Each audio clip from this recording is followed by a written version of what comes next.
Good morning, everybody. Welcome to another MYO Monday with Brittany and Karese. We're excited to be here with you. So hello, welcome. We want to talk about another burning topic that literally every single dental hygienist that wants to get into myofunctional therapy has tons and tons of questions on. Karese, right? I'm sure you agree with that. You get people reaching out to you all the time. Absolutely. So we're gonna do a little role play here where I'm gonna be an inquisitive hygienist reaching out to Karese, a successful myofunctional therapist, business owner, RDH who has practiced myofunctional therapy in different ways inside the dental practice, outside the dental practice, privately with a dentist, and so forth. So here we go. Hi, my name is Sally, and I am very excited because I am really interested in becoming a myofunctional therapist and making the shift for my hygiene career. But I have a lot of questions in regards to in regards to protecting my hygiene license. So I think that my first question would be, well, first and foremost, is myofunctional therapy in my scope of practice as a practicing RDH? The very short answer, Sally, is that it is not in any of the Dental State Practice Acts. So when we're talking about scope of practice, we want to specifically reference when we're talking about our licensure, we have to reference the legislation that is going to regulate that, because that's all we have to go off of for right now. Okay. So our dental state boards, they are overseers and they are making sure that, we are following the rules and that we are working within our scope of practice when we're using our licensure. So long, short, no, it's in nobody's scope of practice in all 50 states. Orofacial myofunctional therapy, myofunctional therapy, orofacial myofunctional disorders, orofacial myology, like whatever you want to call it, it's not listed in any way, shape, or form in any of the Dental State Practice Acts. Does that mean that you can't do it? Are you able to become a certified personal trainer? Is that written in your Dental State Practice Act? Can you become a yogi, a professional yogi? Can you get certified in yoga? Can you become a lactation consultant? Can you become a lawyer if you want to become a lawyer? Is any of that written in there? No, it's not written in there. Our State Practice Act is just for what's within the scope of dental hygiene. So you are able to do things outside of that. It's just knowing when to take that hat off. So I'm assuming that means that when to your point of just saying, taking the hat off, that when I'm practicing, I'm either Sally, the RDH, or Sally, the myofunctional therapist. Yes, you're always Sally, beautiful, strong Sally, but it's just whether you are a myofunctional therapist or a clinical dental hygienist or a yoga instructor or whatever else you want to be in this world, because you can do anything. Oh, thank you. Okay, so I guess my next question would be, personally, I'm trying to get myself out of the dental office, out of the operatory. So is this something that I can practice on my own in my own private practice, or do I have to practice under dental supervision? So kind of referencing and touching back on what we just spoke on about the scope of practice, right? When you're taking off that hygiene hat, when you're taking it off all the way. You are not like part-time secretly still working under the laws and regulations of your Dental State Practice Act. You are all the way outside of that. Just like you want to really honestly think of it like any other profession. So if you were a personal trainer and you're going to go work at your local, I don't know, Retro Fitness, Crunch Fitness, whatever your gym that you are at, whatever. If you're going to go work there, you wouldn't be considering whether or not you're working under a dentist, because you're in a totally different role. So yes, you can separate yourself. You just have to think of it as what it is. Yes, there's some overlap. Yes, there's some crossover, because all of that knowledge that you got in dental hygiene school, all of your clinical knowledge, a lot of that will come into play during myofunctional therapy, but it's totally separate. Okay, and let's just say, because I have a friend and her name is Susan. And she also wants to become a myofunctional therapist, but she doesn't want to open her own practice. She wants to practice in the dental setting. Do you still recommend separating the roles RDH from being myofunctional therapist? 100%, because we want to have distinct clarity when it comes to our dental board, right? So we want our board to know that when we are practicing clinically, we are doing what we are within our scope to do. And when we are not practicing clinically, we are somewhere else doing something that has nothing to do with the dental office. So clock out. Make sure that you don't, make things too convoluted. You don't want to mix and match. You don't want to be jumping in and out of the schedule, doing a prophy in the morning. Then you're going to do a myofunctional therapy assessment. Then you've got your SRP, and then you're going to go back and you're going to see somebody for their third session. Then you're going to go, it's too much. It's too wild. And there's no distinct lines there. So it's very important that you would either clock out, have a separate payroll, like you want as much separation as possible. That makes sense. I think that would make my life easier anyways on the day-to-day. Now, another question I have, because obviously I've done my research, because of course, before I invest this money into an introductory course, I want to have all the knowledge that I possibly can get to be able to make the best decision for myself and what course would be the best for me. But on my search for that, I have found all different kinds of courses. Some offer certification, some don't. I mean, there's all these letters out there now. It's like alphabet soup. Do I need to be certified to practice myofunctional therapy? No, you don't need to be certified to practice myofunctional therapy. Technically, there's no regulation around the profession at all. Okay, so there's nothing you particularly need in order to practice. Now there's some ethical and, lines there that we don't want to cross, but if you've got an adequate education and a lot of these different organizations that are teaching, while yes, there's no standardization, a lot of us are teaching the very same things. And so once you've got that foundational principle and you feel confident that you can successfully, without doing any harm to anyone, treat patients, you can absolutely treat patients. There's no need for certification, and certification beyond that really just means that you are proficient in one particular organization or one particular class's methods. It definitely does not provide you any sort of safety, security, licensure, registration, or any sort of protection in any way, shape, or form. Now, the certifications that are available, like I've noticed when looking at them, they have the R symbol after it or the TM symbol after it. What is that? It's a trademark. It's a protection. Trademarks are very interesting. When we talk about trademarks, I mean, people like to think that there's some sort of federal regulation around it. There is zero regulation around trademarks or copyright symbols. All of those are actually just having a paper that says, this is mine, I own it. And that if somebody else tries to use it, you're able to take that then to court and you can say, this is mine, I own it. The state government recognizes that I own it and you can't use it. So it just protects those specific organizations from being able to have their stuff taken from them without any sort of notice. That makes sense. And then another question I do have, well, actually, again, my friend Susan's in this with me, and we are both wanting to become myofunctional therapists. Yes, Susan, she's wonderful. But anyways, Susan, through her research, found something in the ADHA that talks about recognizing the COM, so the certified oral facial myologist.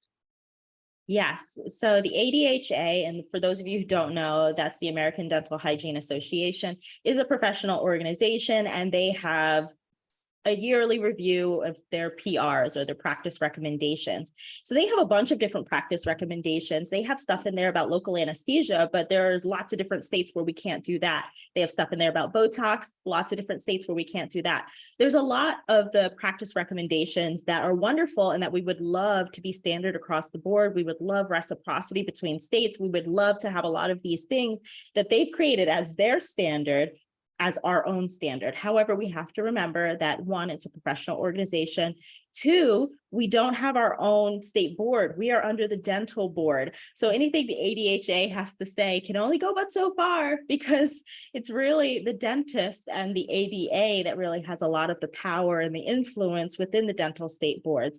And so there's nothing in our regulations right now that recognizes any form of oral facial myology, oral facial myofunctional therapy, any of the words that you want to use. There's nothing in there that's recognized. And so the ADHA, yes, they have a statement and it's been heavily petitioned against, and who knows whether or not it's going to stay or go. But they've recognized it since 1992, and since then there's been no implementation in any of the dental state practice acts. So I don't foresee that changing anytime soon. Okay. What about the ADA? Do they have a statement on it? The ADA does not have a statement on it officially as of yet. They have statements on sleep. They have statements about screening for sleep. They have statements of things that are very well associated, and the oral systemic connection that we all research and hear about all the time. So they have things that are very similar, just nothing that definitively says, yes, this specific way. Now, I wish I brought on all my friends that have all these questions, but I have another friend. Can you believe it? A third friend. Her name's Sarah. You're And popular. I know, right? Anyways, but Sarah is an SLP, also wanting to get into myofunctional therapy. Does ASHA have a statement on it? Yes. So the American Speech and Hearing Association, for those who don't know what ASHA is, I like that we're using all these acronyms. I just wanted to clarify because I don't know who I'm talking to. So for Thank you Sarah, for being so professional. for Sarah, ASHA does have a statement on this. And you know what? It's just like the ADHA, where we have our PRs, and that has been heavily petitioned against for whatever reasons, because there are numerous reasons. ASHA has a very distinct divide also within their organization as well. So they do have a statement, but we have to remember, again, professional association. It is not something that is a part of the regulatory process or a part of any of the legislation. So when we look at legislation and we look at where it is in for the speech and audiology boards, it actually is in 3 states. It's in 3 states, wonderfully along the East Coast: Pennsylvania, New Jersey, and Connecticut. I'm pretty sure Connecticut's the 3rd one. And so what that has in their state board is that they are able to assess and treat orofacial myofunctional disorders. So it doesn't say specifically using myofunctional therapy. It does say orofacial myofunctional disorders. And so it's a thin line to walk there, because it is written into their state practice act. So that does make it within their state, that's something that they can do. Okay, cool. I'll definitely relay that information to Sarah. Susan and I were talking, and we were just saying how we're both members of the ADHA, and, how awesome would it be for there to be some kind of organization that is protecting the dental hygienist that's also an airway hygienist. Are you aware of anything? Oh my gosh. Yeah. The International Association of Airway Hygienists, the IAAH. Try saying that 3 times fast. It's a tongue twister.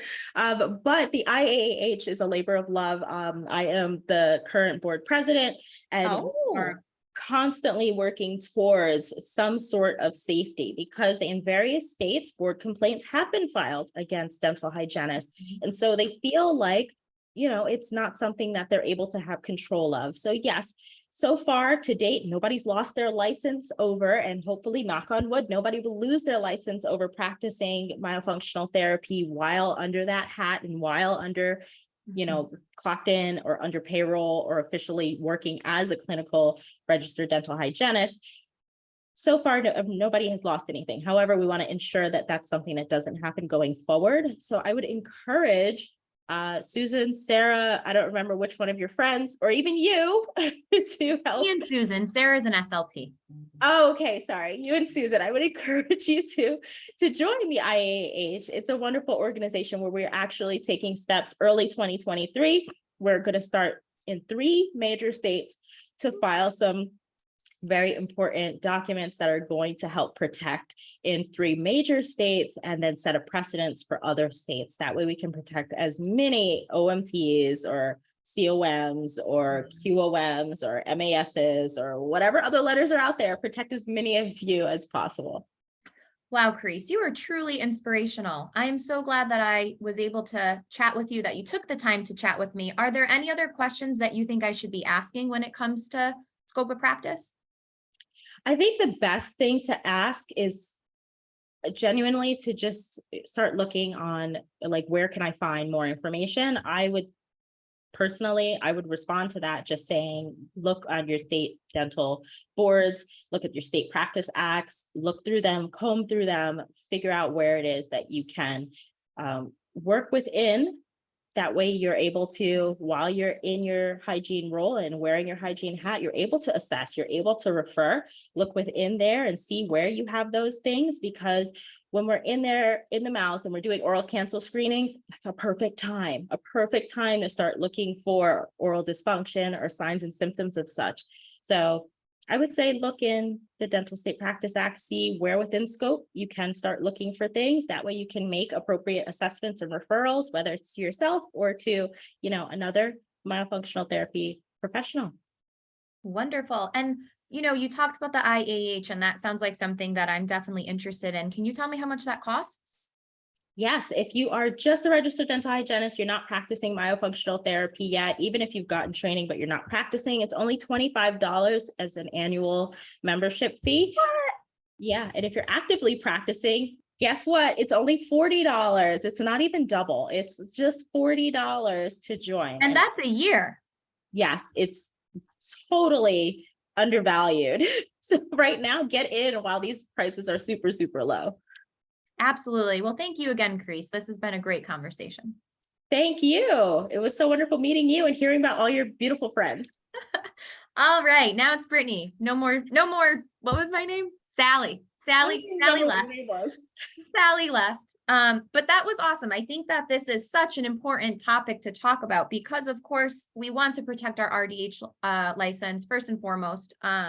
So being able to feel confident and comfortable going into myofunctional therapy, knowing the legality behind everything and what all of this certification, guidelines, all that stuff stands for, because it can be controversial, it can be confusing. There's a lot of information out there, some misinformation.